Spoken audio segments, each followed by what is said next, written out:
வளர்ப்பேன். அப்படியா? ஆமா. ஏண்டா என் பிறப்பு வளர்ப்பை சொல்வதற்காக வந்திருக்கேன். அகில உலகத்தில் எனக்கு மட்டுமே தெரிந்த ரகசியம் அது. நாராயணன் நாராயணன். மறுபடியும் அந்த வார்த்தை சொல்லாதா? நாராயணன் உங்களுக்கு பிடிக்காதா? அது எனக்கு கொஞ்சம் கூட பிடிக்காது. சரி, நாராயண சம்போ மகாதேவா. அதுவும் பிடிக்காது. அதுவும் பிடிக்காது. ஆமா. ஆனா என் பிறப்பு வளர்ப்பெல்லாம் தெரியுமா? உண்மைதான். என் பிறப்பு வளர்ப்பு உனக்கு தெரியும் என்றால் உன்னை எதையும் செய்யக்கூடாது. ஏன்னா நல்ல செய்தி கொண்டு வர கொண்டு வந்த நாரதன். நாரதா என் பிறப்பு தெரியும். உண்மைதான். சொல்லு பாக்கலாம். டான் டான் டான் டான். பிறப்பு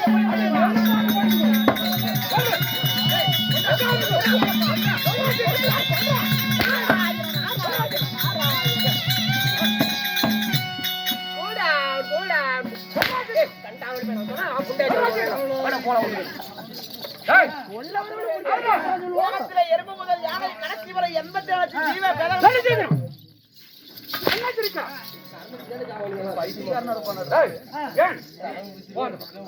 ஆனா என் குணம் என்ன?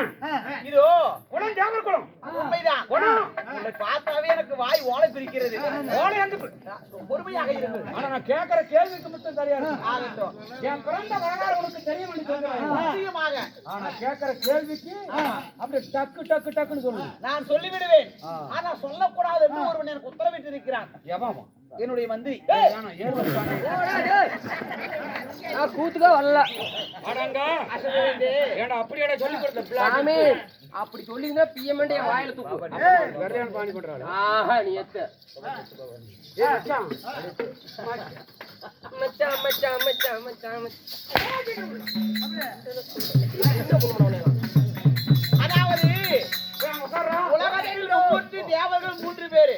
இந்த மும்மூர்த்தி தேவர்களில் ஒருவராக விளங்க வரக்கூடிய ஒன்னானப்பட்ட சிவபெருமான் உன்னுடைய தந்தையா? எங்க அப்பா சிவனா? உண்மைதான். எங்க அம்மா உலகத்தாய் உமையவர் சக்தி பார்வதி உன்னுடைய தாயா? என் நாடு கைலங்கிரி. என் குலம் தேவர்களும் குணம் குணம் அரச குணம். தேவர அம்சத்தில் பிறந்தாலும் அறந்த காலகட்ட வந்தமான சோழஜன மகன் செட்டி புகை புதர் காடு. இப்படி இருக்கும்போது எப்படி பண்ணலாம்? என்ன எதற்காக வேண்டாம்? என்ன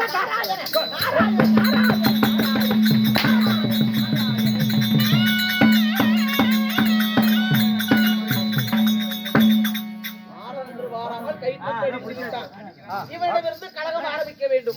இருக்கட்டும். ஆனா தேவருடைய அம்சத்தில் பிறந்தவன். ஆயினும் இந்த கானகத்துல என்ன பெற்று எறிய காரணம் பரமனுக்கும் சக்திக்கும் வாக்குவாதம் வந்து நான் பெரிதா நீ பெரிதா என்று வாக்குவாதம் வந்தது. அந்த வாக்குவாதத்திலே சிவனுடைய நெற்றிக்கண்ணாகப்பட்டது திறக்க அக்னி வேள்வியாகப்பட்டது ஒரு வட்ட பாறை மீது விழுந்தது. அந்த தீ பெருமையில் பரமனுடைய அம்சியில் நீ தானமானாய். பரமனுடைய வேள்வியில் உண்மைதான். நெற்றிக்கண்ணில் பிறந்தவன். நெற்றிக்கண் வேள்வியில் நீ பிறந்தாய். அப்படியா? உண்மைதான். ஆனா உன்னை தெரியாம தான் கேட்கிறேன். பரமனுடைய நெற்று கண்ணில் நான் பிறந்தாலும் ஒரு பொருள் இருந்தா அதுக்கு பெயர் உண்டு. உண்டா இல்லையா? ஆனா என் பேர் என்ன? பரமனுடைய நெற்றிக்கின் வேலில் பரமனுக்கு நீ மகனாக பிறந்த காரணத்தினால் உன்னுடைய பெயர் நாமமோ பரமக்கேரி என்று விளங்கும்.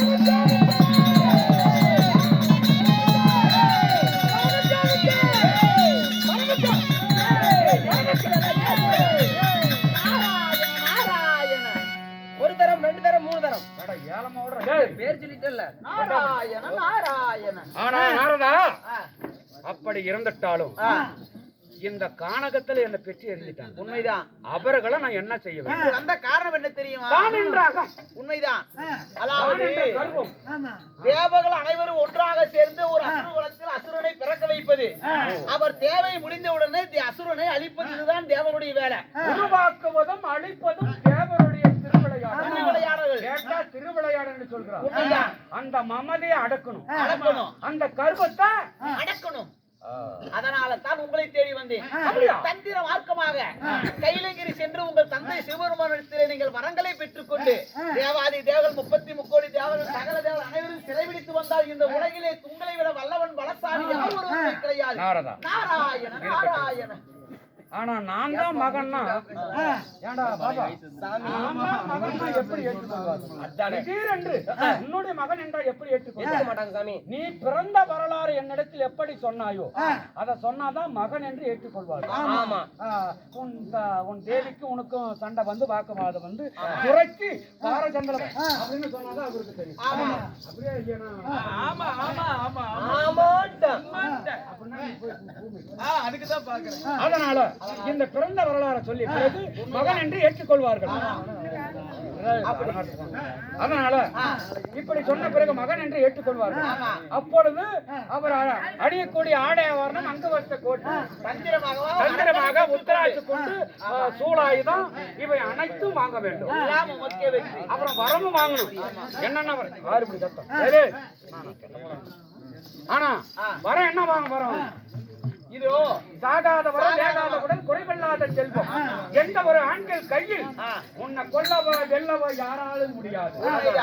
ஆனா அழிவன் ஒன்று இருந்தால் பெண்ணுடைய நோய் வயிற்றில் பிறக்காத குழந்தையால் உயிர் போக வேண்டும். என்னால் மட்டும் உனக்கு அழிவு. உண்மைதான். கேவலம் காலோட சோரம் செய்ய வந்து என்ன கொல்ல முடியுமா? முடியாது. அதனால அப்படியே வரத்தை நான் பெற்று நான் உன்னை பிறகு வந்து சந்திக்கிறேன். நான் வருகிறேன். வந்த வேலை முடிஞ்சு விட்டுதா? அந்த வேலை முடிந்து விட்டது. போய் இங்கே வளைஞ்சாப்பிடு. வாடா இங்கே.